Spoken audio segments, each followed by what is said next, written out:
Welcome to the Journey Devotional. It is your boy Journeyman Bell, aka Mr. 100. Y'all coming in on day 2 as we are dealing with it's working for the good of me.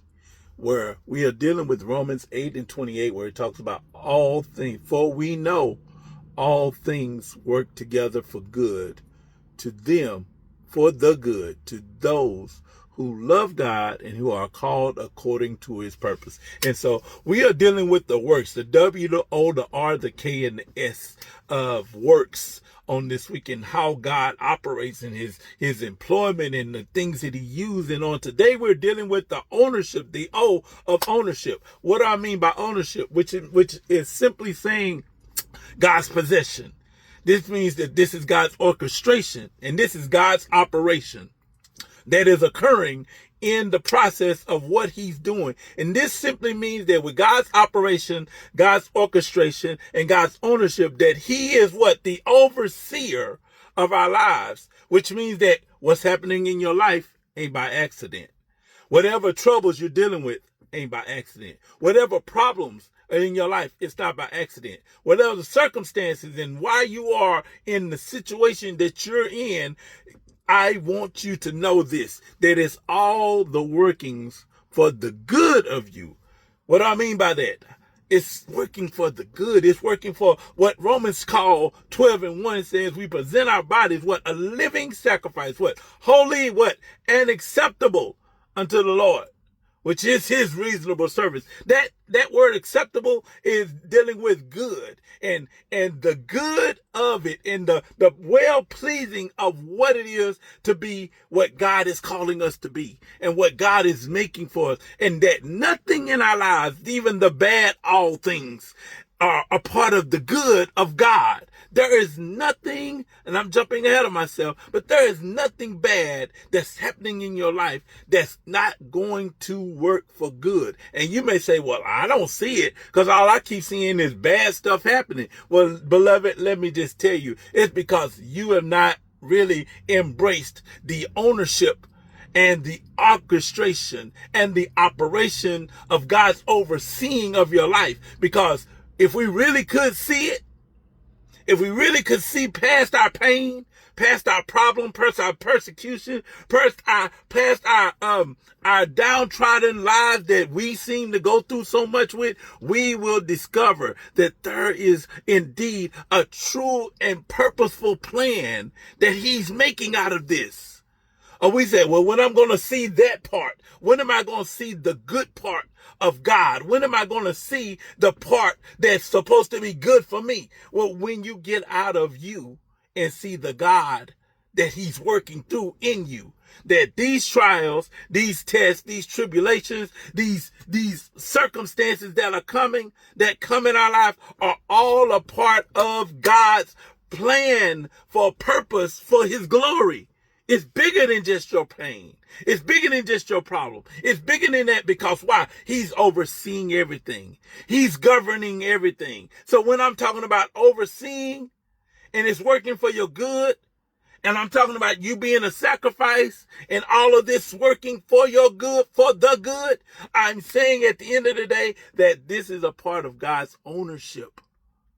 This is the reason why I'm not going to say it does no good to complain, but I am going to say that when you become his, you become entitled to his sovereign way. I'm jumping ahead of myself. We become subject to his sovereign way, which means that it's the way that he desires it to go and not the way we feel about it.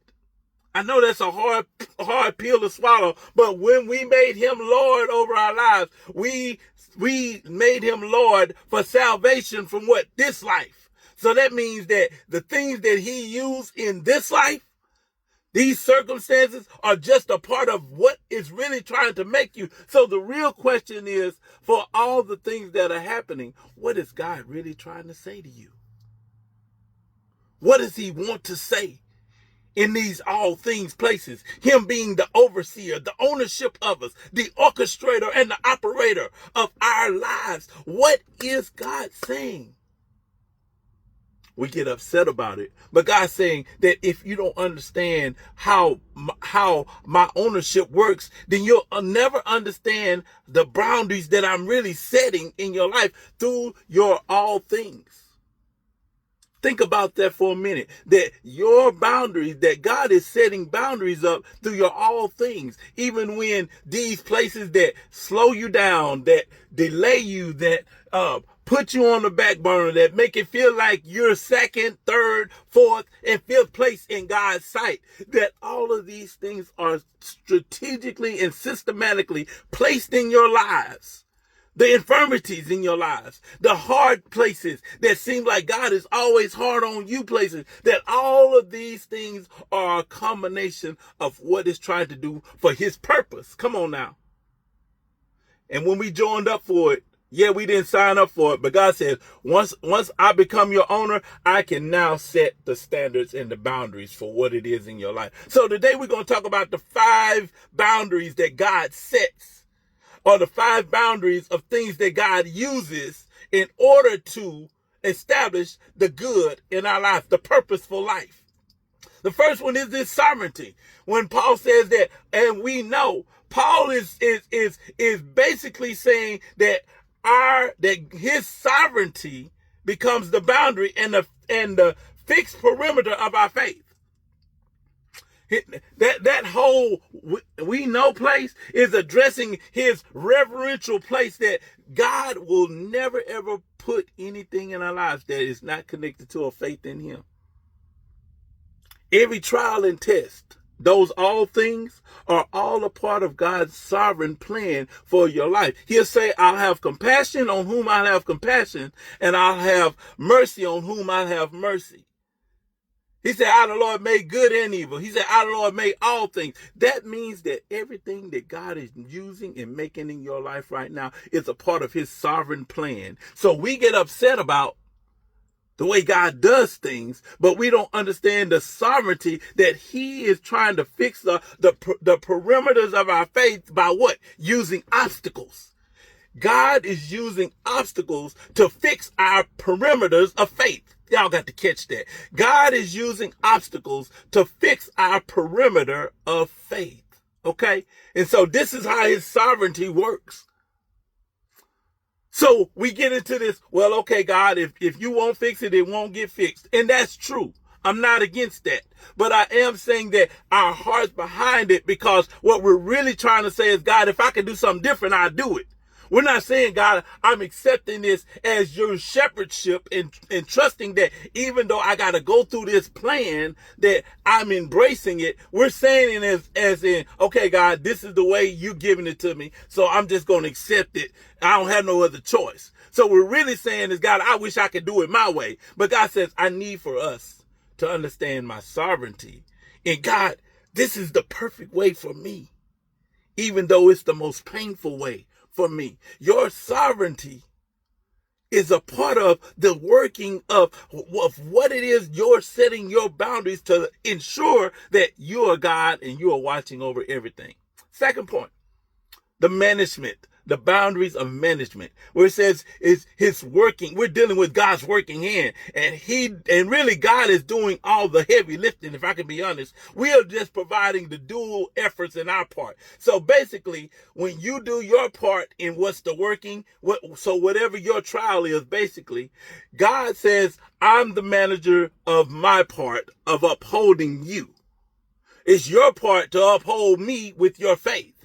So we have to entrust in him in the places of our faith, knowing that he's managing and governing the whole situation. Yes, we have a part to do.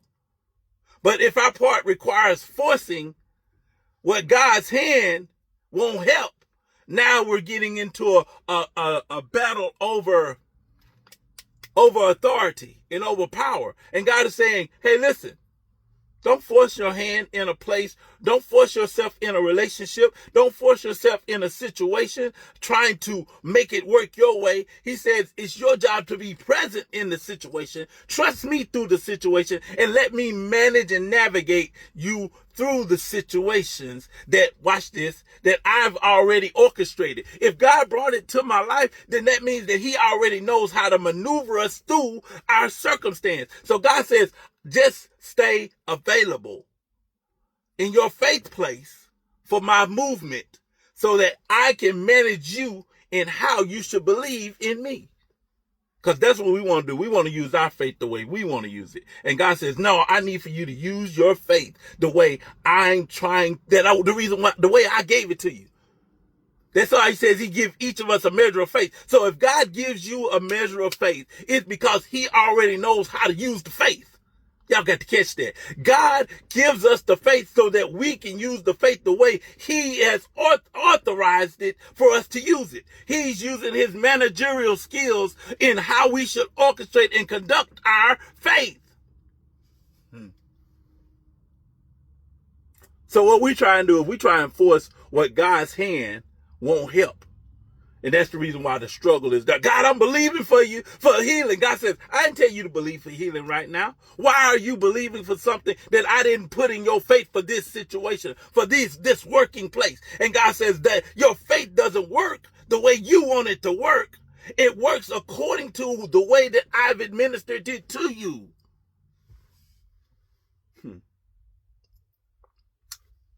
The third thing is the scope of things, the overall of all things. That means that there's no limit for the grace. That means that whatever God is working in, he's also operating in his grace in. Watch this. So that means that there's no such thing as a waste of time. So wherever you are at in your life right now, it's not by accident. It's all by the happenstance of God's favor, God's faith. God's working. Nothing is happening by accident. So you didn't waste time on relationships by accident. You didn't waste time trying to invest in people by accident. Everything that you did was all in the bigger scope of things. That's why he says all things. Because God says once you're in my camp, it's an all-inclusive provisions. So that means everything that's needed in your all things, God says, I've already provided for. God will never, ever put anything in your life that he has not made provision for. Even if the provision, watch this, even if the provision is something that needs to be removed out of your life. God says, I'm providing a way of escape for something that does not need to be in your life. And so sometimes the provision is an exodus from you. Come on now.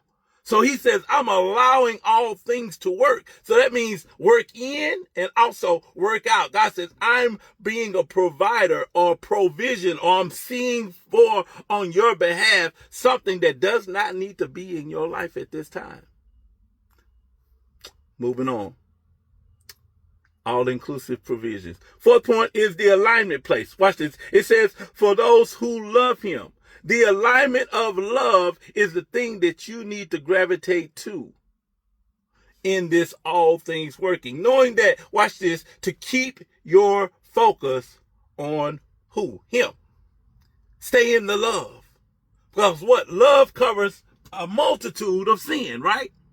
So that means that any area that you want to fall short in, he says, come back to my love. And he says, that way I can cover how you think about what I'm doing in this situation. He says that my love will cover the faults of how you're perceiving this situation, considering it to be bad in your sight. And God says, the way you're seeing it is sinful to me. Stay in my love.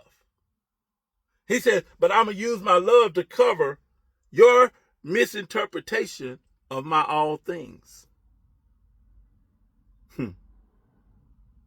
Watch this. Here's another point. That the love is the compass for our path. I just said love covers a multitude of sins. So what love does is when we love him and we project all of our love towards him in the situation, God says that I'll make your path in the way that it's supposed to go for your circumstance. And you'll understand, as we say, we'll understand better by and by. But God says, with my love, you'll be able to not see it the way you need to see it. You'll see it in the love that I'm giving it to you. 1 minute. 1 minute. 1 minute. You'll see it in the love that I'm giving it to you. But a lot of times we don't see it in God's love. We see it in God's punishment.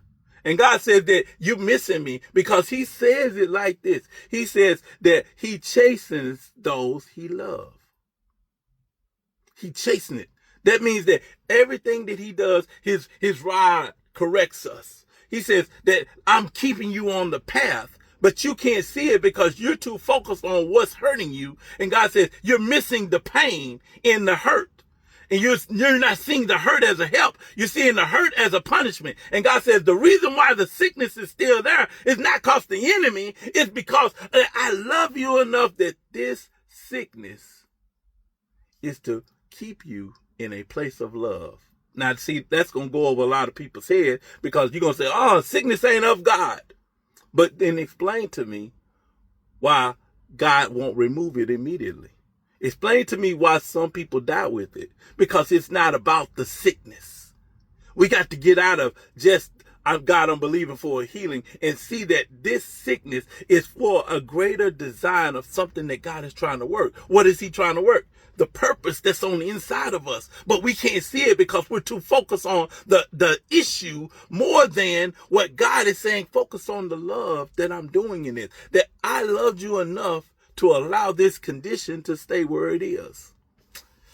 See, that's it's going to take a mature person. Last but not least is the assignment according to his purpose. This is in agreement with the purpose. So guess what? These things that are happening in your life are all part of the assignment that aligns to the accorded place that God has said. In other words, there's an agreement in this. There's an agreement involved in this. There's an agreement that comes with what you're dealing with and what God has agreed to. So it's all working together. What? For good, for his good pleasure, for his appreciation, for his love, for our love for him.